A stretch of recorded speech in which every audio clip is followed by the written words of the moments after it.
नमस्कार, मैं हूं सुधीर चौधरी और ब्लैक एंड व्हाइट में आपका स्वागत है। आज हम सबसे पहले आपको दिल्ली की तिहाड़ जेल में चल रहे वसूली के एक बहुत बड़े गैंग से मिलवाएंगे और ये वसूली करने वाले कोई और नहीं बल्कि खुद दिल्ली के पूर्व जेल मंत्री सत्येंद्र जैन है। तिहाड़ जेल में मशहूर अपराधी और ठग सुकेश चंद्रशेखर ने दिल्ली के उपराज्यपाल को एक चिट्ठी लिखी है जिसमें उन्होंने ये आरोप लगाया है कि तिहाड़ जेल में उसे जो 5 स्टार सुविधाएं मिलती थीं उसके लिए वो सत्येंद्र जैन को हर महीने करोड़ों रुपए देता था। सुकेश ने अपनी चिट्ठी में लिखा है कि वो अभी तक आम आदमी पार्टी को चंदे के रूप में 50 करोड़ रुपए दे चुका है, जिसके बदले में आम आदमी पार्टी ने उसे राज्यसभा की सीट देने का वादा किया था। आज हम इस बहुत बड़े खुलासे का आपके लिए एक ब्लैक एंड व्हाइट विश्लेषण करेंगे, क्योंकि अगर दिल्ली की जेलों में सुकेश चंद्रशेखर जैसे शातिर अपराधियों को बॉलीवुड की बड़ी बड़ी अभिनेत्रियों से वीडियो कॉल करने की सुविधाएं मिल रही है तो इसका मतलब यह है कि देश का कोई भी बड़ा अपराधी या आतंकवादी दिल्ली की जेलों में पैसा देकर कुछ भी खरीद सकता है। और एक बड़ी बात यह है, सुकेश चंद्रशेखर खुद एक महाठग है और इस महाठग को भी आम आदमी पार्टी ने ठग लिया। इसके बाद हम आपको गुजरात के मोरबी लेकर चलेंगे। इस दुर्घटना के कारणों का पता लगाने के लिए प्रधानमंत्री मोदी आज खुद दुर्घटना स्थल पर गए। फिर उन्होंने अस्पताल में जाकर घायलों से बात की और मरने वालों के परिवारों से भी बात की। इसके बाद एसपी ऑफिस में जाकर स्थानीय अधिकारियों के साथ एक बैठक की। प्रधानमंत्री इस घटना को बहुत गंभीरता से ले रहे हैं और आने वाले दिनों में आपको गुजरात में कोई बड़ा एक्शन दिखाई दे सकता है। और आज हम आपको भारत के उन 10 करोड़ लोगों के बारे में भी जरूर बताएंगे जो गैस चेंबर बन चुके अपने अपने शहरों में घुट घुट कर सांस ले रहे हैं। इस प्रदूषण की वजह से लोगों के फेफड़े अब काले हो गए हैं और तमाम कोशिशों के बावजूद इस समय पंजाब में पिछले साल के मुकाबले 33% ज्यादा पराली जलाई जा रही है। आज हम प्रदूषण के इस काले अध्याय का आपके लिए एक ब्लैक एंड व्हाइट विश्लेषण करेंगे, लेकिन आगे बढ़ने से पहले देखते हैं आज की तमाम बड़ी खबरें। पीएम मोदी ने मोरबी का दौरा किया और सबसे पहले उस जगह पर पहुंचे जहां पुल गिरने से 135 लोगों की मौत हो गई। उन्होंने सिविल अस्पताल जाकर घायलों से मुलाकात की। घायलों का हालचाल जानने के बाद प्रधानमंत्री नरेंद्र मोदी ने तमाम बड़े अधिकारियों के साथ एक हाई लेवल बैठक भी की। इसके साथ पीएम हादसे में पीड़ित परिवार वालों से भी मिले। इस बीच मोरबी को लेकर जबरदस्त सियासत हो रही है। दिल्ली के सीएम अरविंद केजरीवाल ने आरोप लगाया कि पुल हादसे के लिए जिम्मेदार कंपनी को बचाया जा रहा है। उन्होंने सवाल किया कि घड़ी बनाने वाली कंपनी को पुल बनाने का ठेका कैसे दे दिया गया। कांग्रेस की भारत जोड़ो यात्रा हैदराबाद पहुंची, जहां राहुल गांधी ने चार मीनार पर तिरंगा फहराया। इससे पहले राहुल गांधी ने ट्वीट किया कि 32 साल पहले पापा ने चार मीनार से सद्भावना यात्रा की शुरुआत की थी। भारत की एकता और अखंडता के लिए उन्होंने अपनी जान की कुर्बानी दी थी। हैदराबाद में रोहित वेमुला की मां भी भारत जोड़ो यात्रा में शामिल हुई। तेलंगाना में नारायणपेट, महबूबनगर और रंगारेड्डी जिलों से होते हुए भारत जोड़ो यात्रा हैदराबाद पहुंची है। इस बीच खबर है कि 9 नवंबर को एनसीपी प्रमुख शरद पवार नांदेड़ में भारत जोड़ो यात्रा में शामिल होंगे। हिमाचल प्रदेश चुनाव में बीजेपी ने पूरी ताकत झोंक दी है। गृह मंत्री अमित शाह ने चंबा से लेकर मंडी तक रैलियां की और ताबड़तोड़ कांग्रेस पर निशाना साधा। इधर दिल्ली में बीजेपी के अध्यक्ष जेपी नड्डा ने हिमाचली प्रवासी मिलन समारोह में शिरकत की। इतना ही नहीं, चुनाव से पहले बीजेपी ने बागियों पर सख्त रवैया अपना लिया है। मंडी सीट से निर्दलीय मैदान में उतरने वाले प्रदेश उपाध्यक्ष राम सिंह को पार्टी ने 6 साल के लिए सस्पेंड कर दिया। इससे पहले सोमवार को बीजेपी ने 5 नेताओं पर कार्रवाई की थी। जिन नेताओं का सस्पेंशन हुआ है वो सभी बीजेपी प्रत्याशियों के खिलाफ विधानसभा चुनाव लड़ रहे हैं। बांसवाड़ा में एक कार्यक्रम के दौरान राजस्थान के सीएम अशोक गहलोत ने प्रधानमंत्री मोदी को मिल रहे प्यार और सम्मान को महात्मा गांधी से जोड़ दिया। अशोक गहलोत मानगढ़ धाम की गौरव गाथा कार्यक्रम को संबोधित कर रहे थे। इस दौरान मंच पर प्रधानमंत्री नरेंद्र मोदी भी मौजूद थे। राजस्थान के सीएम ने कहा कि मोदी को दुनिया भर में सम्मान मिलता है क्योंकि वो ऐसे देश के प्रधानमंत्री हैं जहां लोकतंत्र की जड़ें मजबूत है और जो महात्मा गांधी का देश है। अशोक गहलोत के बयान पर बीजेपी ने कहा कि आखिरकार कांग्रेस ने मान लिया कि पीएम मोदी की वजह से दुनिया में भारत का रुतबा बढ़ा है। दिल्ली में आम आदमी पार्टी और बीजेपी के बीच सियासी तनातनी लगातार बढ़ रही है। सीएम अरविंद केजरीवाल ने आरोप लगाया कि साजिश के तहत बीजेपी योग क्लासेस को बंद करा रही है, इसीलिए एलजी दफ्तर से योजना की फाइल पास नहीं हुई। उधर बीजेपी ने इन आरोपों का जवाब देते हुए कहा कि योग क्लासेस के नाम पर पैसों की गड़बड़ी को छुपाने के लिए केजरीवाल सरकार झूठे आरोप लगा रही है। इस बीच बीजेपी ने दिल्ली में बढ़ते प्रदूषण को लेकर आम आदमी पार्टी पर निशाना साधा। तमाम सियासी आरोपों प्रत्यारोपों के बीच केजरीवाल सरकार ने बीजेपी के निर्माणाधीन दफ्तर पर चल रहे निर्माण कार्य को न सिर्फ बंद करा दिया, बल्कि कंपनी पर 5 लाख का जुर्माना भी लगाया। बॉलीवुड एक्टर सलमान खान को मुंबई पुलिस की ओर से Y+ सिक्योरिटी दी जाएगी। दरअसल सलमान को काफी समय से जान से मारने की धमकियां मिल रही थी, जिसके बाद उनकी सुरक्षा बढ़ा दी गई। सलमान को धमकियां उसी लॉरेंस बिश्नोई गैंग से मिल रही थी, जिस पर पंजाबी सिंगर सिद्धू मूसेवाला की हत्या का आरोप है। कुछ समय पहले सलमान खान के परिवार को धमकी भरी चिट्ठी भी मिली थी। कल से दिल्ली यूनिवर्सिटी का नया सेशन शुरू हो रहा है। नए बच्चों के स्वागत के लिए पुराने छात्र कई तरह की तैयारियां कर रहे हैं। दिल्ली यूनिवर्सिटी छात्र संघ यानी डूसू की ओर से खास इंतजाम किए गए हैं। डूसू के पदाधिकारियों के मुताबिक नए बच्चों का स्वागत टीका लगाकर किया जाएगा और पहले दिन को उत्सव की तरह मनाया जाएगा। नए बच्चों को चॉकलेट और मिठाई देकर उनका डर दूर करने की कोशिश की जाएगी। खास बात ये भी है कि पहली बार CUET प्रक्रिया से पास हुए बच्चे यूनिवर्सिटी पहुंचेंगे। देश में जीएसटी कलेक्शन लगातार बढ़ रहा है। अक्टूबर में 1,52,000 करोड़ का जीएसटी कलेक्शन हुआ है, जबकि सितंबर में 1,47,000 करोड़ रुपए का कलेक्शन हुआ था। पिछले साल अक्टूबर के मुकाबले जीएसटी कलेक्शन में 17% की बढ़त देखने को मिली है। अक्टूबर में जीएसटी कलेक्शन के लिहाज से टॉप 5 राज्यों में महाराष्ट्र सबसे ऊपर है।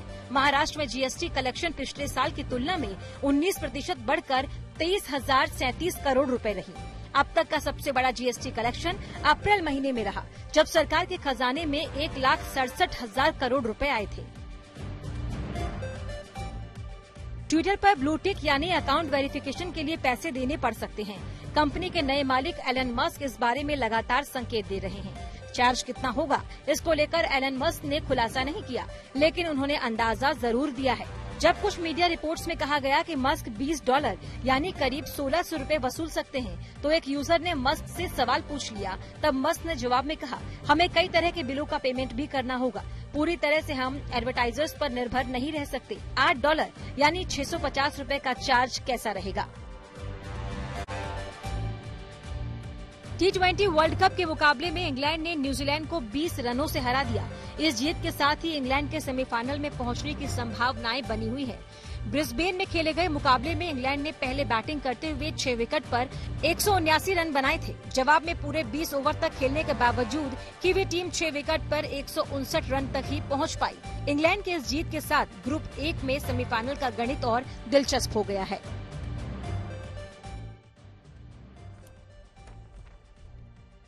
आज हम सबसे पहले आपको ये बताएंगे कि भारत के मशहूर ठग और मशहूर अपराधी सुकेश रामचंद्रन को दिल्ली की आम आदमी पार्टी और दिल्ली सरकार के एक पूर्व जेल मंत्री ने ही कैसे ठग लिया। यानी एक ऐसा ठग जो लोगों से अब तक सैकड़ों करोड़ रुपए ठग चुका है, आम आदमी पार्टी ने उसे भी ठग लिया।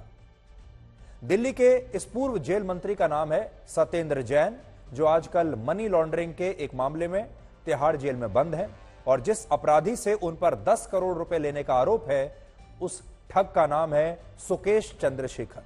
और यह वही शातिर अपराधी और ठग है जिस पर 15 वर्षों में 1000 से ज्यादा लोगों से 500 करोड़ रुपए की ठगी के आरोप लग चुके हैं।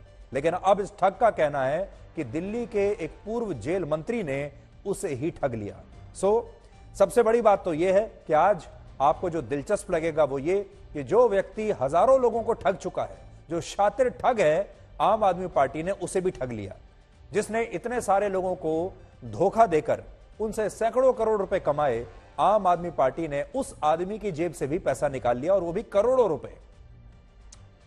सुकेश चंद्रशेखर पर यह भी आरोप है कि दिल्ली की एक जेल में रहते हुए उसने बॉलीवुड की बड़ी बड़ी अभिनेत्रियों के साथ दोस्ती की थी और इन अभिनेत्रियों में 37 वर्ष की जैकलिन फर्नांडिस का भी नाम है। आपने जैकलिन फर्नांडिस का नाम भी सुना होगा, उनकी फिल्में भी देखी होंगी। और इस मामले में जैकलिन फर्नांडिस ने अपनी पूछताछ के दौरान एनफोर्समेंट डायरेक्टरेट को कई अहम जानकारियां दी थी। जैकलिन ने बताया था कि सुकेश चंद्रशेखर से उनकी दोस्ती जनवरी 2021 में हुई थी, जब वो दिल्ली की एक जेल में बंद था और तब ये दोनों अक्सर वीडियो कॉल पर बातें किया करते थे। और इस दौरान सुकेश जैकलिन को यह बताता था कि वो दिल्ली के पास नोएडा की अपनी एक फैक्ट्री में काम कर रहा है, रहता है वहां, और वहां नेटवर्क ना आने की वजह से उसे फैक्ट्री के एक पिछले हिस्से में, किसी दूसरे हिस्से में जाकर जैकलिन से बात करनी पड़ती है। जबकि सच ये था कि यह अपराधी तिहाड़ जेल से जैकलिन को वीडियो कॉल करता था और जैकलिन इस व्यक्ति की बातों में सिर्फ इसलिए आ गई क्योंकि हर बार जब भी उनके बीच में वीडियो कॉल पर बात होती थी तो इस दौरान सुकेश चंद्रशेखर महंगे और ब्रांडेड कपड़े पहने होता था, उसके पास एक आईपैड था, वो बड़ी बड़ी बातें करता था, जिससे जैकलिन को यह लगा कि ये बहुत पैसे वाला आदमी है। और जैकलिन को लगा कि इतना पैसे वाला आदमी है, ब्रांडेड कपड़े पहनता है, प्राइवेट जेट्स की बात करता है, वेकेशंस की बात करता है, इसके पास सैकड़ों हजारों करोड़ रुपया है, तो इससे तो गहरी दोस्ती कर ही लेनी चाहिए। और जैकलिन इसके बहकावे में आ गई और इसने जैकलिन को ठग लिया। इसके अलावा इसी साल दिल्ली की एक जेल के 82 पुलिसकर्मियों पर एक एफआईआर दर्ज हुई, क्योंकि आरोपों के मुताबिक ये अपराधी यानी सुकेश जेल में मोबाइल फोन रखने, उसका इस्तेमाल करने और दूसरी तमाम 5 स्टार सुविधाएं हासिल करने के लिए इन पुलिसकर्मियों को हर महीने 1.5 करोड़ रुपए देता था। अब आप सोचिए, एक मशहूर ठग, एक बदमाश, एक अपराधी दिल्ली की एक जेल में बंद है और वो हर महीने जेल के कर्मचारियों को 1.5 करोड़ रुपए देता है, जिसके बदले में उसे तमाम सुविधाएं दी जाती हैं। वो जो चाहे कपड़े पहन सकता है, वो जेल में फोन रख सकता है, उसे इंटरनेट मिलता है, वो अभिनेत्रियों से दिन भर वीडियो कॉल करता है। लेकिन अब इस ठग ने दिल्ली के लेफ्टिनेंट गवर्नर को एक चिट्ठी लिखी है और उस चिट्ठी में उसने कहा है कि उसे दिल्ली की जेलों में जो ये तमाम सुख सुविधाएं मिल रही थीं, इसके पीछे कोई और नहीं बल्कि दिल्ली सरकार के पूर्व जेल मंत्री सत्येंद्र जैन थे। और ये चिट्ठी आज मेरे हाथ में, मैं हाथ में इस चिट्ठी को लेकर आया हूं, जो इस ठग ने दिल्ली के उपराज्यपाल वीके सक्सेना को लिखी है और अब उपराज्यपाल ने इन आरोपों की जांच के आदेश भी दे दिए हैं। इस चिट्ठी में सुकेश चंद्रशेखर ने बहुत गंभीर आरोप लगाए हैं, 5 बड़े गंभीर आरोप हैं। पहला आरोप यह है कि सुकेश चंद्रशेखर 1-2 साल से नहीं बल्कि पिछले 7 वर्षों से सत्येंद्र जैन के संपर्क में था। यानी जब यह जेल में नहीं था, गिरफ्तार होने से पहले भी वर्षों तक यह सत्येंद्र जैन के संपर्क में रहा और सत्येंद्र जैन के कहने पर ही उसने आम आदमी पार्टी को 50 करोड़ रुपए का चंदा दिया। बड़ा खुलासा यह है कि सुकेश चंद्रशेखर कहता है कि उसने आम आदमी पार्टी को गिरफ्तार होने से पहले, कुछ वर्ष पहले 50 करोड़ रुपया चंदा दिया था और उस समय आम आदमी पार्टी के कुछ नेताओं ने इस अपराधी को यह भरोसा दिया था कि इस 50 करोड़ रुपए के बदले में इस अपराधी को दक्षिण भारत में आम आदमी पार्टी का कोई बड़ा पद और जिम्मेदारी दी जाएगी, उसे आम आदमी पार्टी का एक पदाधिकारी बना दिया जाएगा और साथ ही 50 करोड़ रुपए में उसे राज्यसभा की सीट के लिए भी आम आदमी पार्टी नॉमिनेट करेगी। तो 50 करोड़ रुपए में उसने राज्यसभा सीट खरीदने की कोशिश की और साथ ही आम आदमी पार्टी में एक पदाधिकारी बनने की बात हुई, क्योंकि सारे अपराधी और ठग इस बात को जानते हैं कि अगर ये किसी राजनीतिक पार्टी को ज्वाइन कर लेते हैं, राज्यसभा में चले जाते हैं। आजकल तो बड़े बड़े जो शातिर अपराधी हैं, ठग हैं, इस प्रकार के जो लोग हैं जिन्होंने बैंकों से पैसा मारा हुआ है, ये सारे लोग सोचते हैं कि हम राज्यसभा में चले जाते हैं किसी पार्टी को कुछ पैसा या चंदा देकर और फिर हमें वहां से एक प्रोटेक्शन मिल जाएगी। दूसरी बात इसमें यह लिखी है इस चिट्ठी में कि वर्ष 2017 में जब इस अपराधी को धोखाधड़ी के मामले में गिरफ्तार किया गया और यह दिल्ली की तिहाड़ जेल में था, उस समय सत्येंद्र जैन दिल्ली सरकार में जेल मंत्री थे और उस दौरान वो इस ठग से मिलने के लिए बाकायदा तिहाड़ जेल आए थे। अब सोचिए, जेल मंत्री एक ठग से मिलने के लिए तिहाड़ जेल जाता है।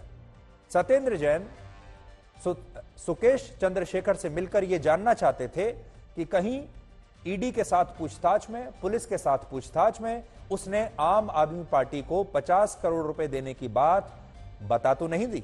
यानी जो सत्येंद्र जैन है वो इस बात को लेकर बेचैन थे कि जब ईडी पूछताछ कर रही है और जब ये अपराधी गिरफ्तार हो गया तो कहीं इसने बता तो नहीं दिया कि आम आदमी पार्टी को 50 करोड़ रुपए भी दिए हैं।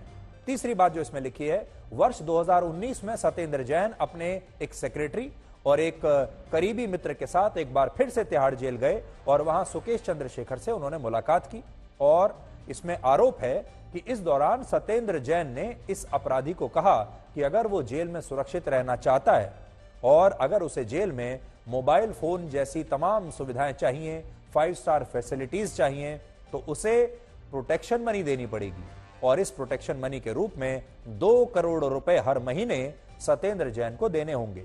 और दिल्ली की जेलों के जो प्रमुख अधिकारी हैं, यानी जिसे हम डीजी, डायरेक्टर जनरल प्रिजन्स कहते हैं, जो जिसके अंडर सारी दिल्ली की जेल आती हैं, उनका नाम है संदीप गोयल, जो डीजी प्रिजन्स इस समय हैं।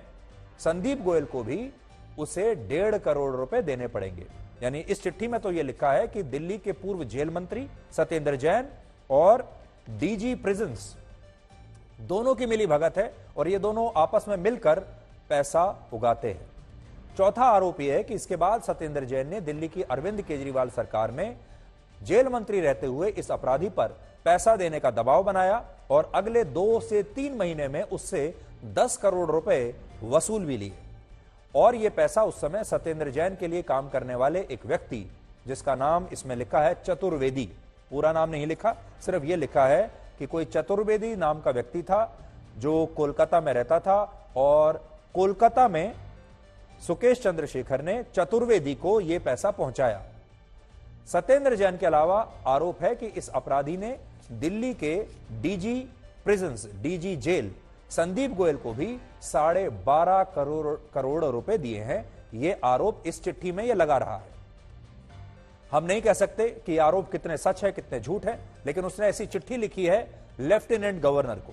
इस चिट्ठी में 5वीं और सबसे बड़ी बात यह लिखी है कि इस मामले में पिछले महीने इस अपराधी द्वारा हाई कोर्ट में एक अर्जी दी थी, जिसमें अदालत से यह कहा गया था कि वो इस पूरे मामले की जांच करवाएं। यानी वो चाहता है कि हाई कोर्ट इस पूरे मामले की जांच करे। इसके अलावा सुकेश का यह भी कहना है कि उसने सीबीआई और एंटी करप्शन ब्यूरो की टीम को भी इस बारे में अहम सबूत दिए हैं, जिससे यह साबित होता है कि सत्येंद्र जैन ने 10 करोड़ रुपए की वसूली करके इस ठग को जेल में 5 स्टार सुविधाएं दिलवाई। लेकिन हाल ही में इसने हाईकोर्ट में इसकी शिकायत की तो तिहाड़ जेल में बंद सत्येंद्र जैन अब इसने यह शिकायत की है कि इस अपराधी को धमकी दे रहे हैं और अगर उसने अपनी शिकायत वापस नहीं ली तो उसके साथ अच्छा नहीं होगा। ये धमकियां उसे सत्येंद्र जैन द्वारा आजकल दी जा रही हैं। अब स्थिति यह है कि सत्येंद्र जैन भी जेल में बंद है और सुकेश चंद्रशेखर भी जेल में बंद है, दोनों ही जेल में बंद है। हालांकि अब आप ये सोचिए कि अगर सत्येंद्र जैन जेल मंत्री रहते हुए किसी अपराधी से 10 करोड़ रुपए लेकर उसे जेल में सारी सुविधाएं उपलब्ध करवा सकते हैं, तो जब वो खुद तिहाड़ जेल में बंद हैं तो उन्हें कैसी कैसी सुविधाएं मिलती होंगी। यानी सत्येंद्र जैन खुद तिहाड़ जेल में है और तिहाड़ जेल में बैठे बैठे वो सुकेश चंद्रशेखर जैसे ठग से वसूली भी कर रहे हैं और उसे सुविधाएं भी दिलवा रहे हैं। तो अंदाजा लगाइए खुद उनके पास कितनी बड़ी बड़ी सुविधाएं होंगी जेल में। इस पर मीडिया में हाल ही में कुछ रिपोर्ट्स भी प्रकाशित हुई थी, जिसमें यह कहा गया था कि सत्येंद्र जैन को इस समय तिहाड़ जेल में तमाम तरह की सुविधाएं मिल रही हैं, ऐसा ईडी ने आरोप लगाया था। और इस दौरान वो वहां अपने केस के अहम गवाहों से उन्हें जेल में ही बुलाकर उनसे मुलाकात करते हैं और इस मामले को प्रभावित कर रहे हैं। और सबसे अहम बात, जेल में उन्हें उनके सेल में नियमित तौर पर हर दिन कुछ कैदियों द्वारा फुट मसाज दी जाती है, बॉडी मसाज दी जाती है और हेड मसाज भी दी जाती है और तमाम सुविधाएं उन्हें दी जाती हैं। अब मैं आपको थोड़ा सा ये चिट्ठी दिखाता हूं। सबसे दिलचस्प बात तो यह कि ये चिट्ठी आज मेरे हाथ में है, जो सुकेश चंद्रशेखर ने खुद अपने हाथ से पेन से लिखी है। उनकी हैंडराइटिंग इसमें है पूरी, खुद हाथ से उन्होंने ये चिट्ठी लिखकर दी है। अभी जो आपकी स्क्रीन पर है ये तो उनके वकीलों ने जो टाइप करके दिया है एलजी साहब को, ये वो कॉपी है। लेकिन मैं जो आपको दिखा रहा हूं ये उनके हाथ से लिखी हुई चिट्ठी है। और मुझे कहना पड़ेगा कि सुकेश चंद्रशेखर जो है, देखिए ये उनकी वो चिट्ठी है जो अभी मैंने आपको दिखाई। और सुकेश चंद्रशेखर की हैंडराइटिंग काफी अच्छी मानी जाएगी, अंग्रेजी भी उनकी काफी अच्छी है, यानी ऐसा लगता है कि इस मामले में आप कह सकते हैं कि अच्छी तरीके से उसने सोच समझकर चिट्ठी लिखी है, हैंडराइटिंग बहुत साफ है। और अब हम ये नहीं कह सकते कि इसमें जो बात बता रहे हैं वो कितनी सच है या कितनी झूठ है, लेकिन जो आरोप लगाए हैं वो आरोप विस्फोटक है। और सबसे बड़ा आरोप तो यही है कि वो कह रहे हैं कि this is to bring to your notice that I have been lodged in Delhi jail since 2017। फिर अपने केस के बारे में बता रहे हैं। फिर कह रहे हैं कि मैंने सत्येंद्र जैन को मैं बहुत पुराना जानता हूं, बहुत वर्षों से, और 2015 से ये सत्येंद्र जैन को जानते हैं। और कह रहे हैं I have contributed more than 50 crore to Aam Aadmi Party in promise of giving me important post in the party in south zone. 50 crore से ज्यादा मैं दे चुका हूं आम आदमी पार्टी को, और उन्होंने मुझे प्रॉमिस किया था कि मुझे दक्षिण में कोई बड़ा पद देंगे पार्टी में और मुझे राज्यसभा भी भेजेंगे।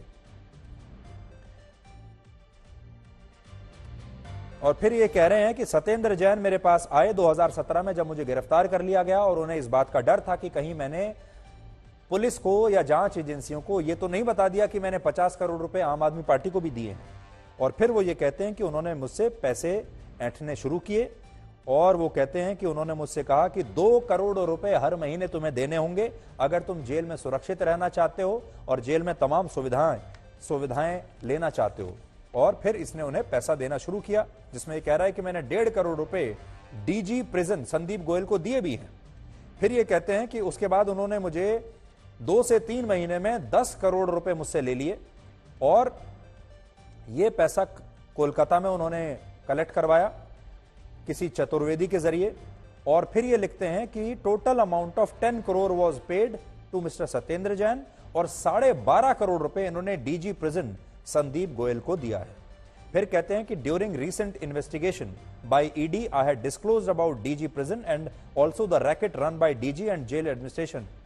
तो ये कह रहे हैं कि मैंने जब ईडी के साथ पूछताछ हुई थी और जो इन्वेस्टिगेशन हुआ था, मैंने सारी जानकारी ईडी को दे दी है। सबसे बड़ी बात यह है, ये इतना बड़ा शातिर अपराधी है, इतना बड़ा ठग है, जिसने बड़े बड़े लोगों को ठग लिया। सैकड़ों करोड़ रुपए, 500 करोड़ रुपए इसने लोगों से ठग लिए, और इस आदमी को, इस ठग को आम आदमी पार्टी ने ठग लिया। भारत के जेलों में होने वाली इस बेईमानी पर दिल्ली के रिटायर्ड और मशहूर जेलर सुनील गुप्ता ने वर्ष 2019 में एक पुस्तक लिखी थी। सुनील गुप्ता दिल्ली जेल्स के पीआरओ रह चुके हैं और उन्होंने लंबे समय तक यहां काम किया है। उन्होंने एक पुस्तक लिखी थी जिसका नाम है black warrant, confessions of a Tihar jailer. इस पुस्तक में वो बताते हैं कि जेल के नियम सभी के लिए एक जैसे नहीं होते। एक तरफ जहां अमीर और प्रभावशाली लोगों को जेल में मोबाइल फोन और दूसरी सुविधाएं आसानी से मिल जाती हैं, वहीं ऐसे अपराधी जो गरीब होते हैं, जिनके पास पैसा नहीं होता, उन्हें जरूरी दवाइयां और पीने के लिए साफ पानी तक नहीं मिलता, और उनके साथ मारपीट होती है। इसके अलावा इस पुस्तक में ऐसे बहुत सारे अपराधियों का जिक्र है जिन्होंने जेल की सजा ऐसे काटी जैसे वो जेल की सेल में नहीं बल्कि 5 स्टार होटल में के किसी कमरे में हो। और ये सब कुछ हमारे देश में आजादी के बाद ही शुरू हुआ। वर्ष 1956 में आजाद भारत का सबसे पहला आर्थिक घोटाला हुआ था, जिसमें मशहूर उद्योगपति हरिदास मुंद्रा की गिरफ्तारी हुई। और उस समय ये इतना हाई प्रोफाइल केस था कि नेहरू को इस मामले में जांच कमेटी बनानी पड़ी। लेकिन हरिदास मुंद्रा को जब दिल्ली की तिहाड़ जेल भेजा गया तो उन्होंने सारे नियमों की धज्जियां उड़ा दी। उन्हें जेल में न सिर्फ तमाम सुविधाएं उपलब्ध करवाई गईं, बल्कि वो जब चाहे जेल से कहीं भी बाहर आ जा सकते थे। और जेल की सजा के दौरान उन्होंने कई बार कोलकाता का, उस समय कलकत्ता का दौरा किया, और वहां वो आराम से छुट्टियां मनाकर फिर वापस तिहाड़ जेल आ जाते थे। सोचिए, एक कैदी जेल से निकलकर कलकत्ता तक हो आता है, छुट्टी मना लेता है और फिर वापस जेल में आ जाता है और किसी को पता नहीं चलता। आपको याद होगा जब अरविंद केजरीवाल 2015 में मुख्यमंत्री बने, तब उन्होंने भ्रष्टाचार और बेईमानी को बहुत बड़ा मुद्दा बनाया था और दिल्ली के लोगों से कहा था कि अगर उनसे कोई सरकारी अफसर या मंत्री रिश्वत मांगे या कहीं कोई भ्रष्टाचार करे तो वो एक टोल फ्री नंबर पर फोन करके इसकी जानकारी दे सकते हैं। लेकिन सच यह है कि आज उन्हीं की सरकार पर भ्रष्टाचार के गंभीर आरोप हैं और उन्होंने अब भी सत्येंद्र जैन को सरकार से हटाया नहीं है। वो सत्येंद्र जैन जो मनी लॉन्ड्रिंग के मामले में पिछले 6 महीने से तिहाड़ जेल में बंद हैं। और यहां बात सिर्फ सत्येंद्र जैन की नहीं है। हाल ही में दिल्ली के उप मुख्यमंत्री मनीष सिसोदिया से भी सीबीआई ने शराब घोटाले के मामले में पूछताछ की थी और दिल्ली के कई मंत्रियों और विधायकों पर भी भ्रष्टाचार के आरोप लग चुके हैं। इनमें से कई अरेस्ट भी हो चुके हैं, जेल में रह चुके हैं। यानी केजरीवाल की सरकार की ईमानदार छवि को लेकर आज कई सवाल खड़े होते हैं, क्योंकि जब केजरीवाल आए थे राजनीति में तो वो ईमानदारी को ही अपना सबसे बड़ा मुद्दा बनाकर आए थे।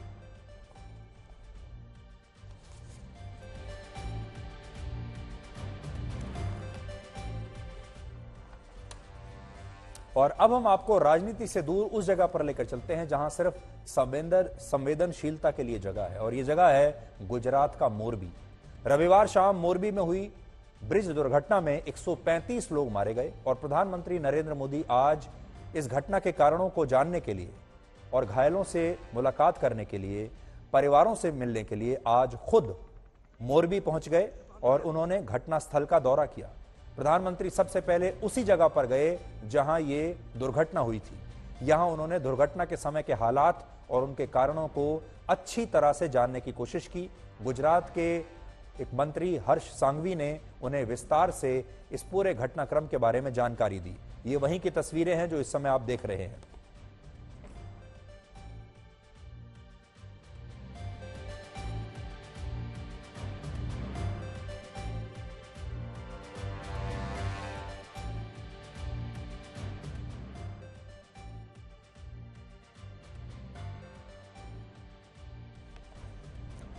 तो ये एक बहुत बड़ी बात है जब देश का प्रधानमंत्री खुद एक ऐसी जगह पर घटनास्थल पर पहुंच जाए जहां प्रधानमंत्री मोदी आज गए हैं।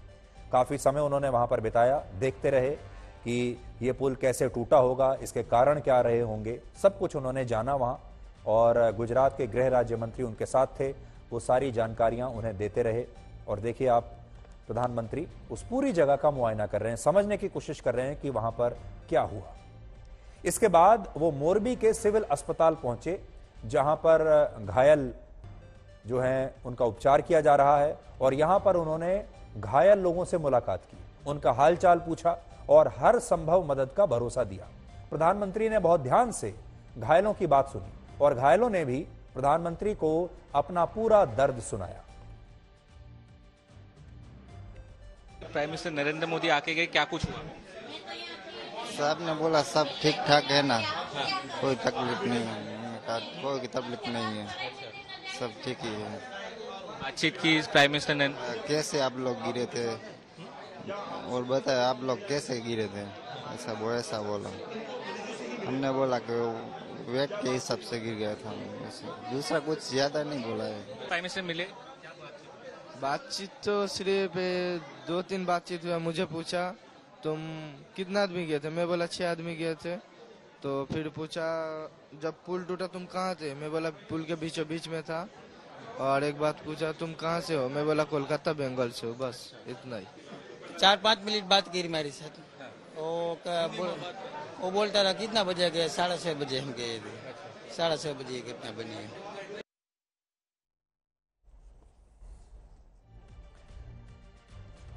और यहां जब वो गए तो उन्होंने राहत और बचाव कार्य में शामिल जवानों से बात की और आम लोगों से भी उन्होंने बात की। तस्वीरें आप देख सकते हैं कैसे अस्पताल में गए, जवानों से बात कर रहे हैं जो राहत कार्य में शामिल थे।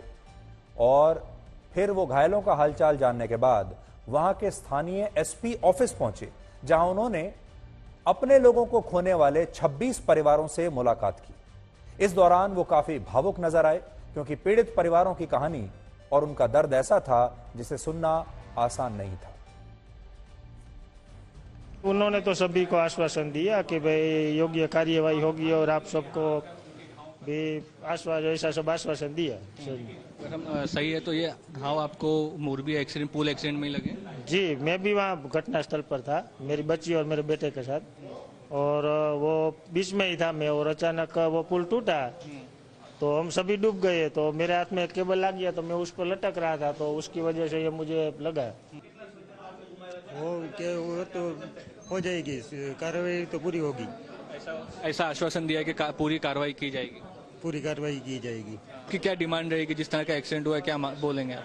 तो मेरी डिमांड तो यही रहेगी कि आगे से ऐसा कुछ हादसा ना हो, वही बस चाहते हैं। एसपी के ऑफिस में प्रधानमंत्री ने वहां पर स्थानीय अधिकारियों के साथ मीटिंग की, उन्हें निर्देश दिया कि दुर्घटना के सभी पहलुओं की अच्छी तरह से बारीकी से जांच की जाए और जांच में किसी भी तरह की कोई ढिलाई नहीं होनी चाहिए। ये तस्वीरें आप देख सकते हैं जब वो एसपी के ऑफिस में पहुंच गए और वहां पर उन्होंने सारे अधिकारियों को बुला लिया। उन स्थानीय अधिकारियों से उन्होंने पूछा, जाना कि यहां पर हो क्या रहा है।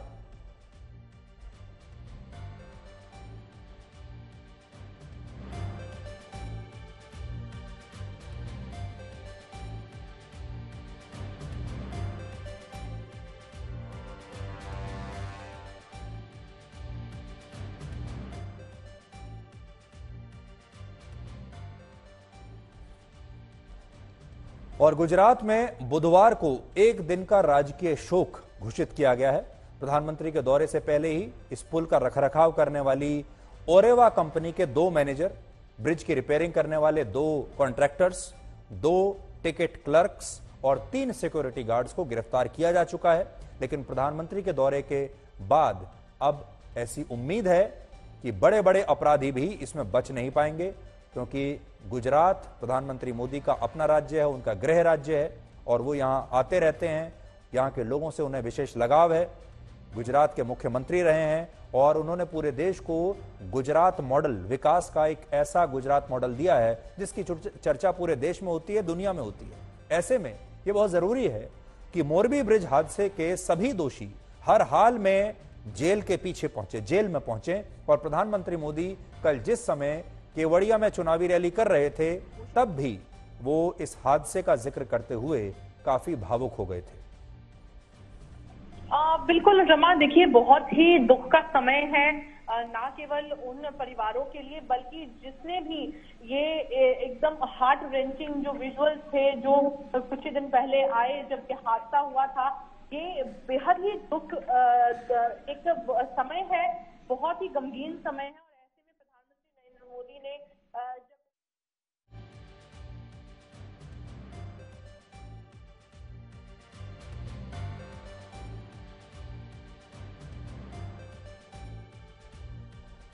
और आज प्रधानमंत्री मोदी खुद मोरबी पहुंच गए और प्रधानमंत्री का दुर्घटना के बाद इस दुर्घटना स्थल पर पहुंचने का बहुत बड़ा महत्व है। वो घटना से जुड़े सभी लोगों को यह संदेश देना चाहते थे कि ऐसा हादसा बर्दाश्त नहीं होगा, पीड़ितों को इंसाफ जरूर मिलेगा और दोषी किसी भी कीमत पर बख्शे नहीं जाएंगे। वरना अक्सर ऐसा होता है कि राज्य का मुख्यमंत्री और दूसरे बड़े मंत्री घटना स्थल पर पहुंचकर आम तौर पर हालात का जायजा ले लेते हैं, उसके बाद कोई जांच कमेटी बैठा दी जाती है। लेकिन प्रधानमंत्री का खुद वहां पर जाना इस बात को बताता है कि वो इसे बहुत गंभीरता से ले रहे हैं।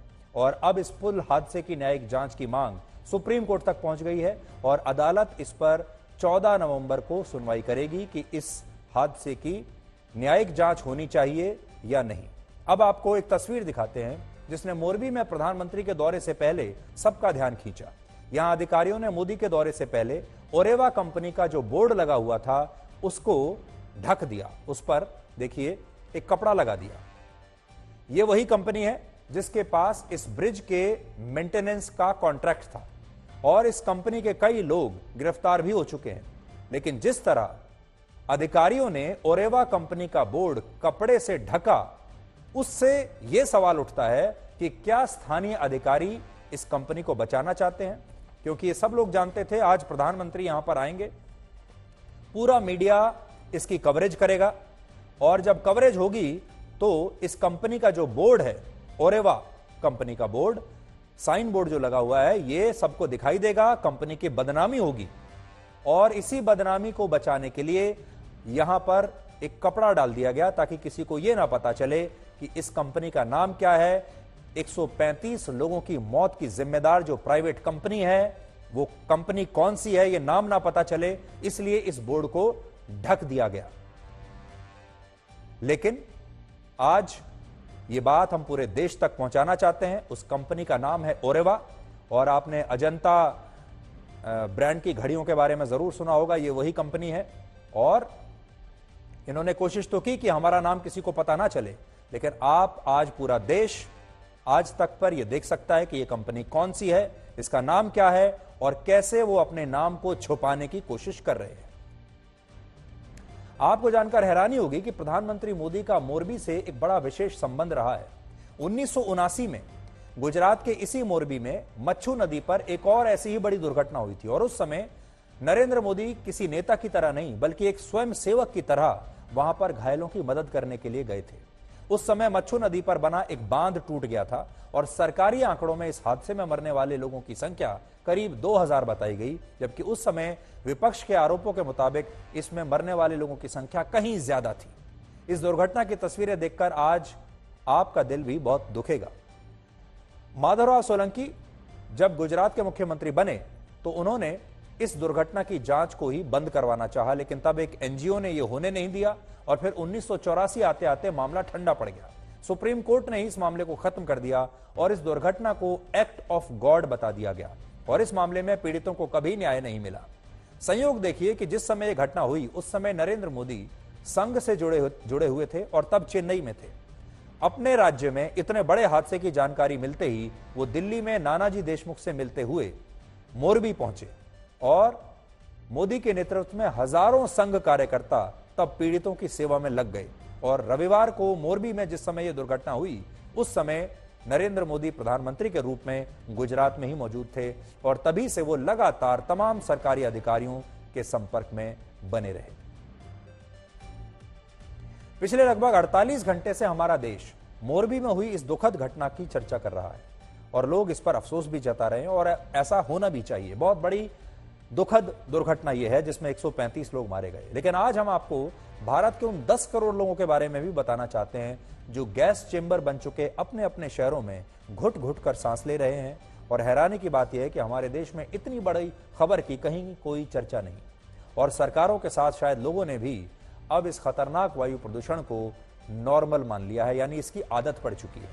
आज दुनिया के कुल 195 देशों में से भारत अकेला है जिसकी राजधानी की हवा यानी दिल्ली की हवा अब इतनी जहरीली हो चुकी है कि यहां लोग रोजाना 26 सिगरेट पीने के बराबर धुएं को अपने शरीर में प्रवेश दे रहे हैं और यह स्थिति हर दिन के साथ और बिगड़ती जा रही है।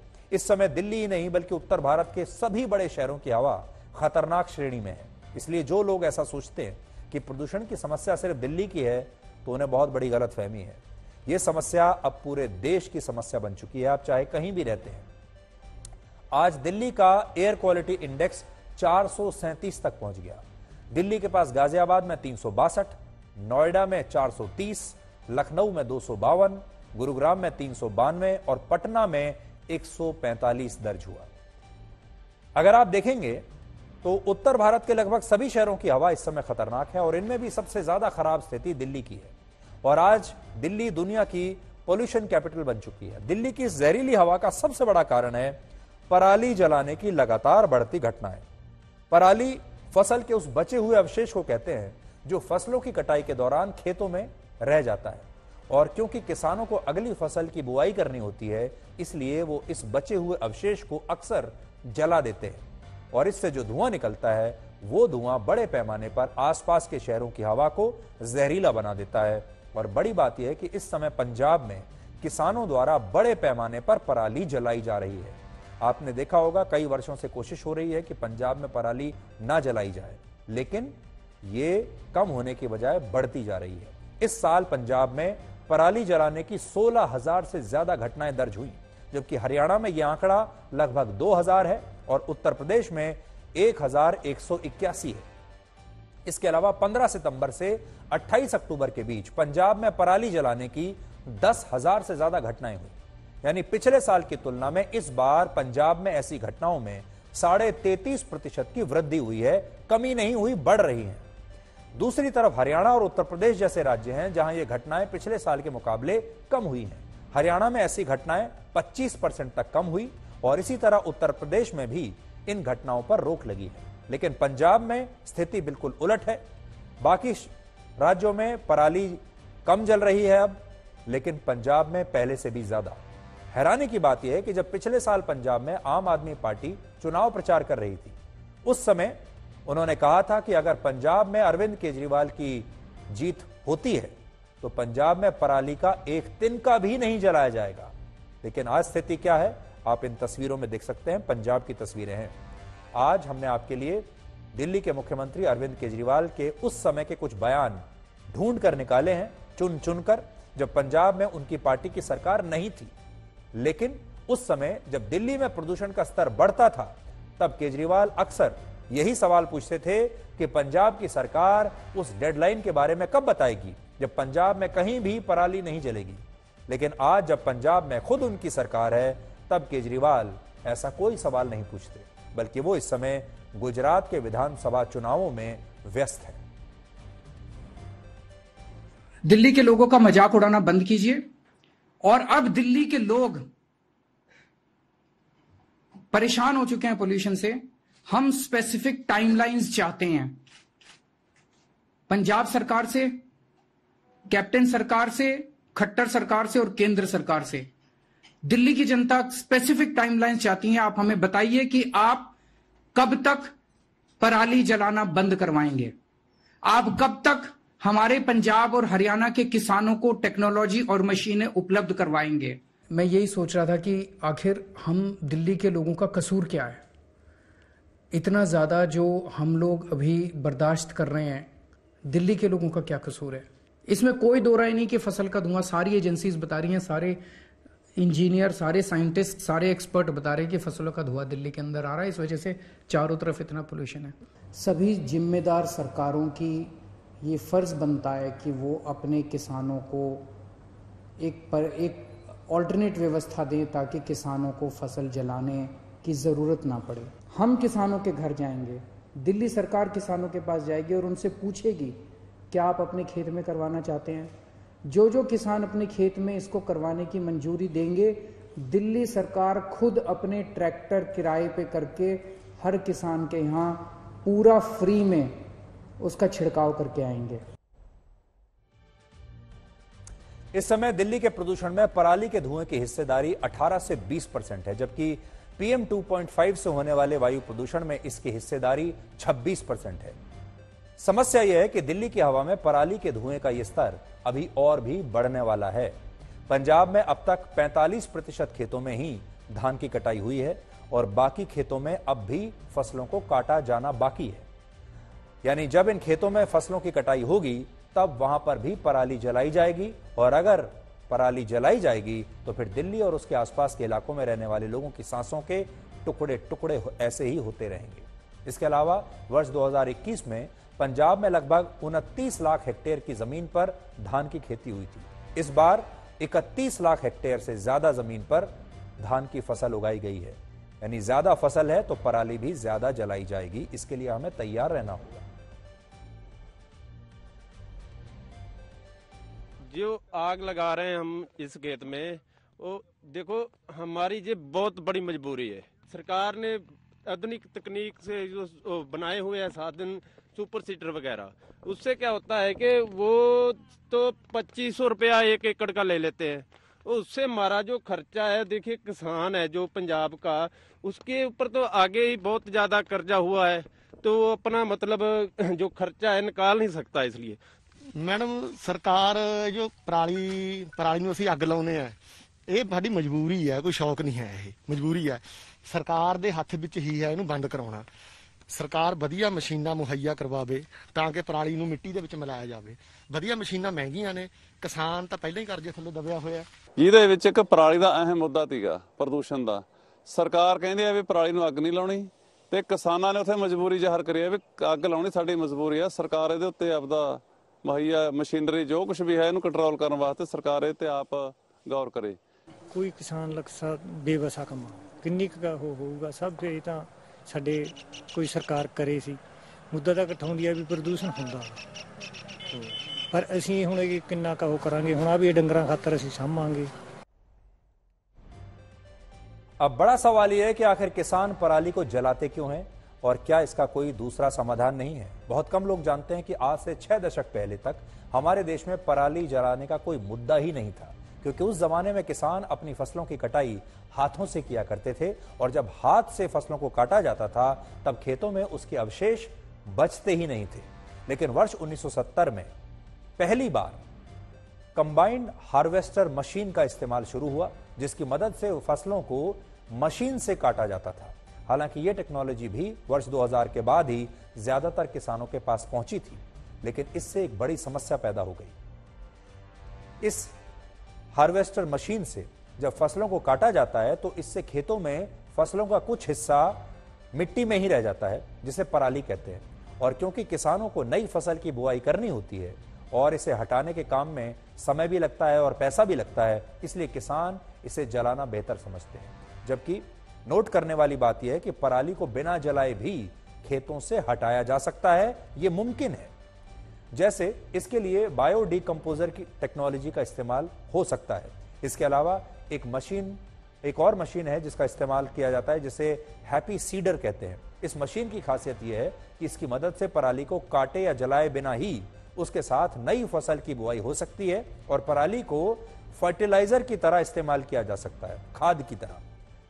लेकिन यह भी नहीं होता और इसके पीछे का कारण है हमारे देश की राजनीति। पंजाब के पास 1,20,000 मशीनें हैं जिनकी मदद से पराली को जलाने से रोका जा सकता है, लेकिन किसानों का आरोप है कि उन तक ना तो ये मशीनें पहुंचती हैं, ना ही सरकार से उन्हें मुआवजा मिलता है। जैसे पंजाब सरकार को फिलहाल किसानों को ऐसा करने से रोकने के लिए एक तय मुआवजा देना चाहिए, लेकिन आम आदमी पार्टी का कहना है कि केंद्र सरकार उसे ऐसा करने से रोक रही है। दिल्ली सरकार का कहना है कि उसने केंद्र सरकार को एक प्रस्ताव भेजा जिसके तहत यह मांग की गई कि किसानों को इसके लिए प्रति एकड़ 2500 रुपए मुआवजा दिया जाना चाहिए, जिसमें 1500 रुपए केंद्र सरकार दे और 500 रुपए दिल्ली और पंजाब की सरकारें दे। लेकिन केंद्र सरकार ने इस प्रस्ताव को मंजूरी नहीं दी। सच यह है कि इस काम के लिए पिछले 5 साल में भारत सरकार पंजाब सरकार को 1347 करोड़ रुपए की मदद दे चुकी है। सिटी जातीय किसानों को उसकी जगह पे उनको आर्थिक सहयोग दिया जाए, जिससे कि उस पराली की घटना को रोका जा सके। उसके लिए आर्थिक सपोर्ट के लिए यह डिसाइड हुआ था कि 2500 रुपए उनको दिया जाएगा, जिसमें से 500 रुपए पंजाब सरकार देने को तैयार हो गई। दिल्ली सरकार ने भी यह निर्णय लिया कि दिल्ली के ऊपर इसका इंपैक्ट होता है, हम भी 500 रुपए देंगे। लेकिन केंद्र में भाजपा की सरकार ने जिस तरह से उस पूरे प्लान को मना किया, उससे इस बात का अंदाजा लगता है कि पंजाब में पराली कम हो, ये भाजपा की मंशा ही नहीं है। केंद्र सरकार ने आपको अपने राजकीय कोष में से वो सारी सहूलियत और मशीन उपलब्ध कराई जिससे कि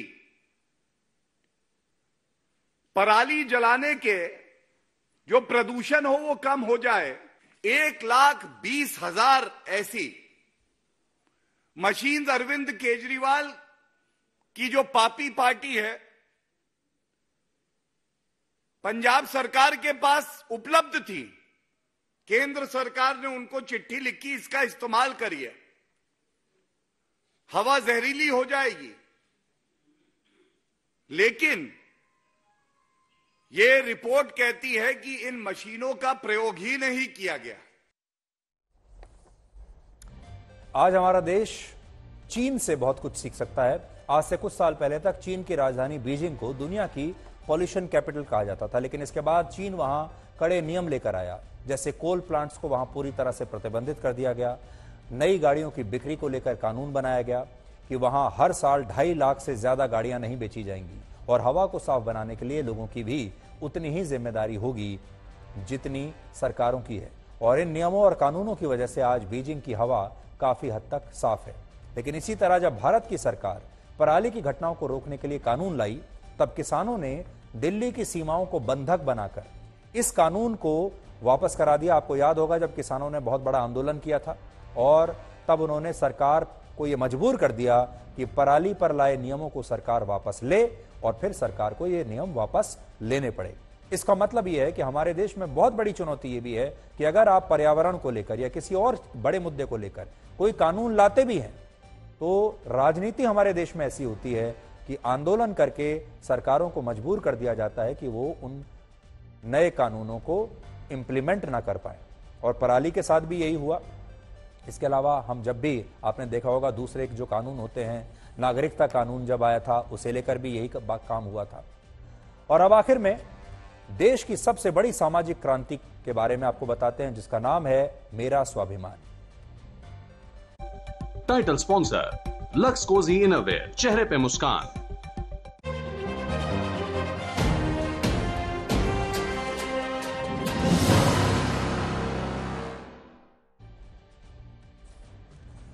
आप जब किसी अच्छे काम की शुरुआत करते हैं तो धीरे धीरे लोग उससे जुड़ते चले जाते हैं और ये बात अपने आप में बहुत सुकून देती है।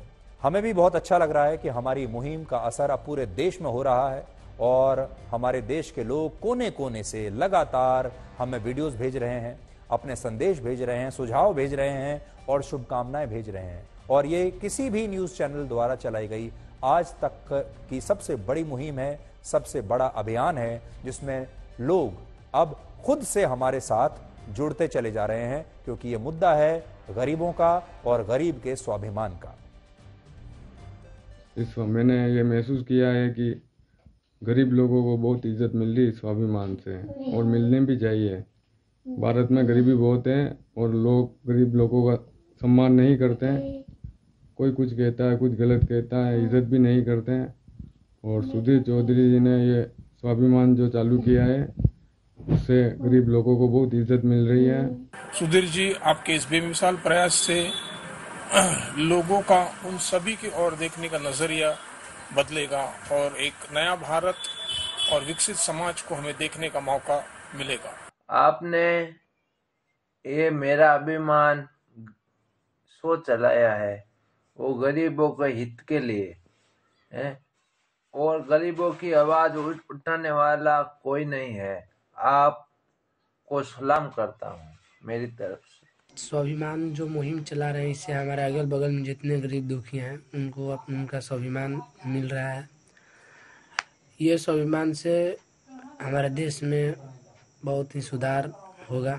इसके लिए आपको बहुत धन्यवाद। उस मुहिम में एक मेरा ये संदेश है, स्वाभिमान की रक्षा, अगर आप अपनी खुद की स्वाभिमान की रक्षा करना चाहते तो आपको भी दूसरों के आत्मसम्मान की रक्षा करनी पड़ेगी और उनके प्रति सम्मान रखना पड़ेगा।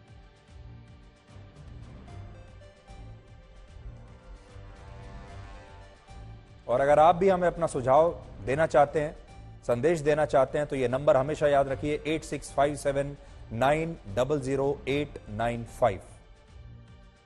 आपके संदेश। बोलो जी, ये लोग कांप क्यों रहे हैं? इनको ठंड लग रही है, लेकिन हम क्यों नहीं कांप रहे? हमने लक्स स्कॉट्सवूल पहना है। बोलो जी, शाबाश। चाचू, आपको पसीने क्यों आ रहे हैं? लक्स स्कॉट्सवूल दे सर्दी में भी गर्मी का एहसास। लक्स स्कॉट्सवूल दे सर्दी में भी गर्मी का एहसास। चाचू। अब सर्दियों की कोई टेंशन नहीं। क्यों? लक्स पार्कर इसका स्पेशल फैब्रिक बनाता है इसे एकदम पतला और ज्यादा गर्म, तो चाहे इसे ऑफिस पहन के जाओ या स्कूल यूनिफॉर्म के नीचे, इसकी फिट रखे आपको सुपर कंफर्टेबल। लक्स पार्कर, गर्म भी पतला भी। हम आपकी कहानी पूरी दुनिया को सुनाएंगे और आपके स्वाभिमान के लिए आवाज उठाएंगे। आज तक पर। और अब आखिर में आज का इतिहास। वर्ष 1956 में आज ही के दिन राज्य पुनर्गठन अधिनियम यानी द स्टेट्स रीऑर्गेनाइजेशन एक्ट को लागू किया गया था। इसके तहत भारत की आजादी के बाद पहली बार राज्यों की सीमाओं में बड़ा बदलाव हुआ था। इस फैसले से आंध्र प्रदेश, मध्य प्रदेश और केरल जैसे राज्यों का पुनर्गठन हुआ और अंडमान निकोबार द्वीप समूह, दिल्ली, मणिपुर, त्रिपुरा, हिमाचल प्रदेश और लक्षद्वीप को केंद्र शासित प्रदेश का दर्जा मिला था। वर्ष 1966 में आज ही के दिन हरियाणा राज्य की स्थापना हुई थी। हरियाणा की भूमि को वीर और परिश्रमी लोगों की भूमि कहा जाता है, इसलिए हरियाणा के लोगों को आज के लिए बहुत बधाई। तो आज के लिए ब्लैक एंड व्हाइट में इतना ही। अब आपसे हमारी अगली मुलाकात होगी कल रात 9 बजे। तब तक आप खुश रहिए, सुरक्षित रहिए, स्वस्थ रहिए। और उड़ना अच्छी बात है, रोज उड़ो, पर शाम को नीचे आ जाओ, क्योंकि आपकी कामयाबी पर ताली बजाने वाले और गले लगाने वाले सब लोग नीचे ही रहते हैं। नमस्कार।